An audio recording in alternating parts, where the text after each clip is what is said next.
My name is Kala, and I am 43 years old. My language is not spoken with words, but with the silent, precise dialect of fabric and thread, of grain lines and bias cuts. I am a master tailor and pattern maker, a title that feels far too humble for what I truly am, the unseen architect behind the celebrated couture house, Atelier Vance. My husband, Julian Vance, is the face. He is the designer, the visionary, the man whose dashing, thoughtful photo appears in fashion magazines, his name now synonymous with an almost monastic form of avant-garde sustainable luxury. Our partnership, for 15 years, was a perfect seam, invisible, unbreakable, and the very thing that gave the entire structure its form. He would bring me a concept, a fleeting sketch on a napkin, a line of obscure poetry, a haunting piece of classical music, and I would perform a kind of alchemy. I would translate his abstract, often chaotic dream into breathtaking, three-dimensional reality. My true innovation, the bedrock upon which our entire brand was built, was a technique I called zero-waste patterning. It was not merely a cutting method, it was a philosophy. A complex, almost architectural discipline of designing a garment's pattern so that the pieces interlocked like a sartorial Rubik's Cube, ensuring that from a 5-meter bolt of silk, not a single scrap of fabric was wasted. It was our brand's soul, our ethical core. It made our pieces not just beautiful, but virtuous. Julian sold our story beautifully. In interviews, his voice a low, melodic hum, he would speak of conscious luxury, of weaving a better world, one garment at a time. I was the one who quietly, painstakingly, did the weaving. I was the silent V in Vance, the invisible ink that wrote his legacy. Our life was a tapestry of public success and private devotion. We lived in a pristine, minimalist home that doubled as our creative sanctuary. He was the star, a radiant sun, and I was his anchor, the quiet, gravitational force that kept his orbit true. I thought he knew the truth of his genius, that it was a celestial body intertwined with my own. I never needed the credit, the applause. Seeing a woman walk a red carpet at the Oscars in our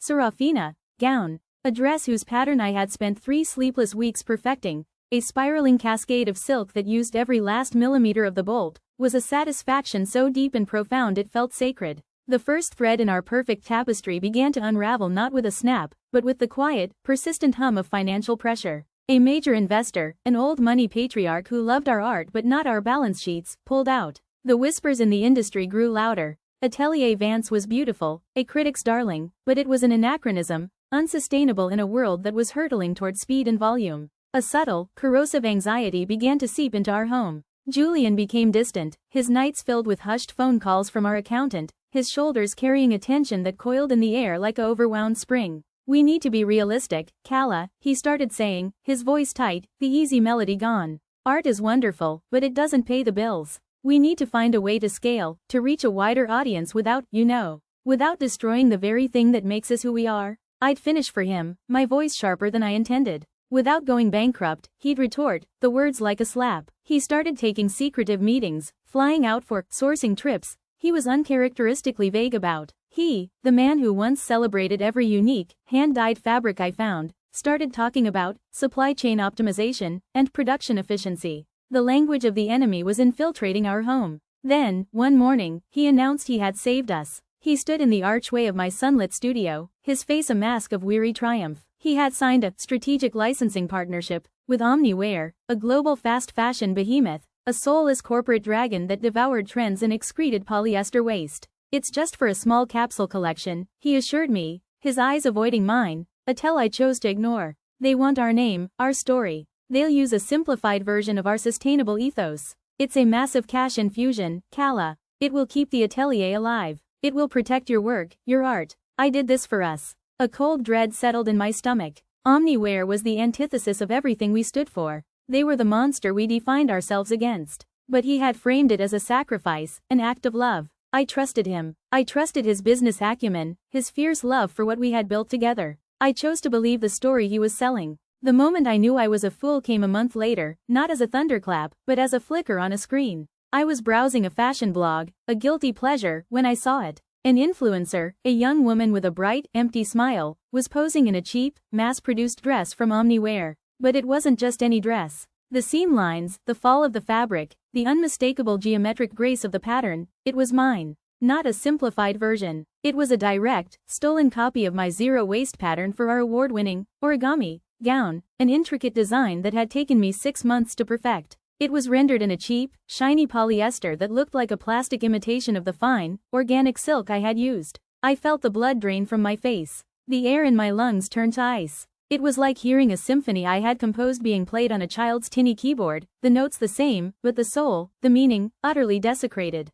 I found him in his study, the door for once unlocked. I held up my phone, my hand shaking with a rage so cold it felt like a sickness. This isn't a partnership, Julian. This is theft. He didn't even have the decency to look ashamed. He looked relieved, as if a tiresome secret he had been forced to keep was finally out in the open. It was necessary, he said, his voice stripped of all its warmth, all its practiced charm. It was the voice of a stranger. I didn't sell them one pattern, Kala. I sold them the entire zero-waste methodology, the core IP, the algorithm, the philosophy, your entire life's work, for a fortune. He had sold our soul. He had taken my intricate, beautiful language, the one I had created to fight against the waste and mindlessness of his new partners, and he had sold it to them. You said it was to save the atelier, I whispered, the words tasting like ash in my mouth. The atelier was already dead, he said, his cruelty breathtaking in its casualness. It was an anchor. This is about the future. My future. He then delivered the final, devastating blow, the one that severed the last golden thread connecting us. I'm launching my own solo brand, a global lifestyle line. This deal funds it. Atelier Vance is being dissolved. He hadn't done it to save us. He had done it to escape me, to cut the anchor and soar on his own. He had taken the very thing that made us unique, the intricate map of my genius, and used it to buy his own freedom, leaving me with the hollowed-out shell of our shared dream. He hadn't just sold a company. He had sold me. The silence that descended upon our home was no longer peaceful. It was the dead, airless silence of a tomb. For days, I moved through the rooms like a ghost, haunted by the echo of his betrayal, by the ghost of the man I thought I had married. My grief was a physical thing, a knot of tangled threads in my chest, so tight it was hard to breathe. I would walk into my beautiful studio, touch the bolts of fine fabric, and feel nothing. The tools of my trade felt alien in my hands. He had poisoned my sanctuary. My hands, the hands that had built his empire, still knew how to work. They had a memory of their own. And slowly, as I forced myself to touch the fabric, to hold a needle, the grief began to untangle, re-spooling into a single, strong, cold thread of purpose. He thought he had left me with nothing. He was wrong. In his haste and arrogance, he had overlooked a single, binding detail. Our contract stipulated that I was to produce the final, farewell collection of Atelier Vance. A collection he was theatrically calling, Legacy. It would be his grand finale under the Vance name, his coronation as a solo genius before he launched his new, global brand. The fashion world was buzzing. He was to present it at Paris Fashion Week in a month. He needed my hands one last time to secure his future. And in that final, insulting need, I saw my weapon. I would not refuse. I would not sabotage the designs with clumsy stitches or poor fits. That was the work of an amateur. I would do the opposite. I would create the most beautiful, most technically perfect garments of my entire life. I would build his legacy so high it would touch the sun. And then, I would make it disintegrate before the eyes of the entire world. My plan was not to expose him with words or documents. That was his world, a world of spin and interpretation. My revenge would be silent, visual, and absolute. It would speak the language I knew best, the language of thread. I went to my private workshop, the one space that was still truly mine, and began my research, diving into the esoteric world of textile science.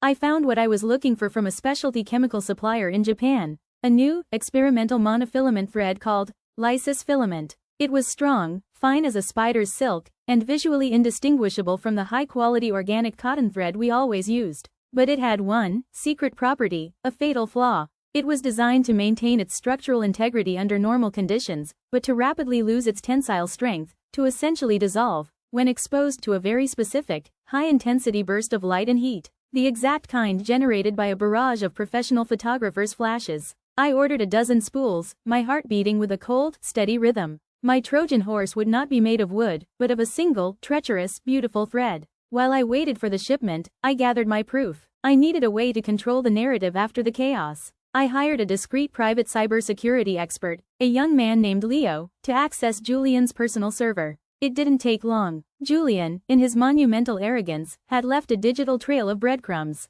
Leo found the full, unredacted contract with Omniware and, more damningly, Julian's personal emails to his new financial advisor. In them, he described his plan to liquidate the old brand's core assets, my work, and cut the dead weight, me. Reading those words, my own husband describing me as disposable ballast, was the final, purifying cut that severed any lingering sentiment. For the next month, I worked like a woman possessed. I sewed every garment in the Legacy collection myself. The atelier staff thought I was simply a grieving artist pouring my soul into one last masterpiece. They didn't see me meticulously swapping the spools, using the lysis filament for every critical, structural seam. Each stitch was a perfect, tiny prayer for his downfall. The collection was breathtaking. Each piece was a ghost, a beautiful memory of what we once were, held together by a secret lie. The final piece of the plan was the confrontation. I waited until the night before he was due to leave for Paris. The entire Legacy collection was complete, packed in custom garment bags, a breathtaking array of gowns and tailored suits, each a masterpiece of my craft, each a ticking time bomb. He came into the atelier to approve the final pieces, his face glowing with triumph. "Calla, you've outdone yourself," he said, his voice full of false reverence as he ran his hand over a silk gown. "This is a masterpiece. Our finest work." "My finest work," I corrected him quietly, my voice as steady and sharp as a needle. He gave me a patronizing smile, the kind one gives a sentimental child. "Don't be bitter, darling. This collection will be a beautiful end to our story. And a magnificent beginning for me." "I know you sold everything, Julian," I said, my gaze unwavering. "I know you did it for your own greed, not to save us. I know you called me dead weight." The charm vanished, replaced by a cold, reptilian glare. The true man was finally visible. "You can't prove a thing. And you won't say a thing. Because without me, you are nothing. You're a brilliant seamstress, my dear, but you are not a star. Your only legacy is me." He believed it. He truly believed I was just the hands, that he was the soul. He had no idea I had just spent a month meticulously sewing his soul into a shroud. "You're right," I said, my voice soft, yielding. "The work should speak for itself." I looked at the stunning collection, the beautiful, fragile lie we had built together. "Every garment tells a story, Julian. This one will tell the truth. I hope it makes a lasting impression." He left for Paris the next morning, leaving me behind for the first time in our careers. He thought he was flying towards his legacy. He had no idea he was flying into the most public, most humiliating unraveling the fashion world had ever seen. The Grand Palais in Paris was a cathedral of fashion, its glass ceiling soaring towards the grey Parisian sky. It was filled with the industry's high priests and priestesses, magazine editors with their severe bobs, billionaire clients, and the most feared fashion critics in the world. The Atelier Vance farewell show was the most anticipated event of the season, a requiem for a beloved brand and the coronation of its sole, surviving genius. The air hummed with expectation. I was not there. I was in my quiet, empty workshop, thousands of miles away, watching the livestream on a large monitor.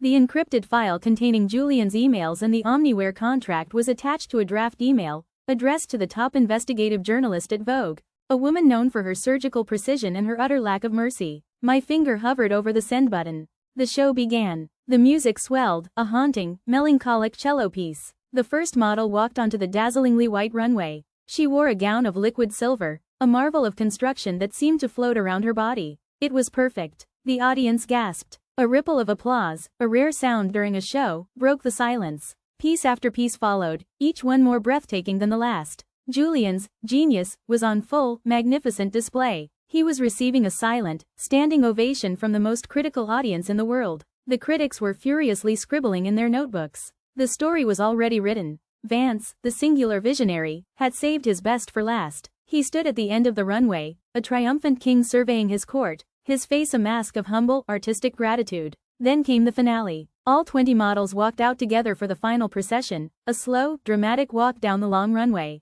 This was the moment the press had been waiting for. At the end of the runway was the press pit, a wall of photographers, their lenses like the eyes of a firing squad. As the models reached their mark and posed, the world erupted in a storm of light. Hundreds of flashes went off at once, a relentless, blinding barrage of heat and energy. It started subtly at first, so small I was the only one in the world who knew what to look for. A single loose thread on a shoulder strap of the silver gown. A slight puckering at the hem of a tailored coat. Then, as the flashes continued, a merciless, strobing assault, the reaction accelerated. Seams began to visibly fray, not tear, but simply relax. A sleeve on a tailored jacket began to detach at the shoulder, slowly, gracefully peeling away from the bodice. The delicate, invisible stitches that held the masterpieces together were dissolving under the intense, targeted assault of the light. The models, professionals to the core, tried to maintain their composure, but panic began to flicker in their eyes. A skirt on a grand ball gown went slack, its intricate, architectural draping collapsing into a sad puddle of fabric around the model's ankles.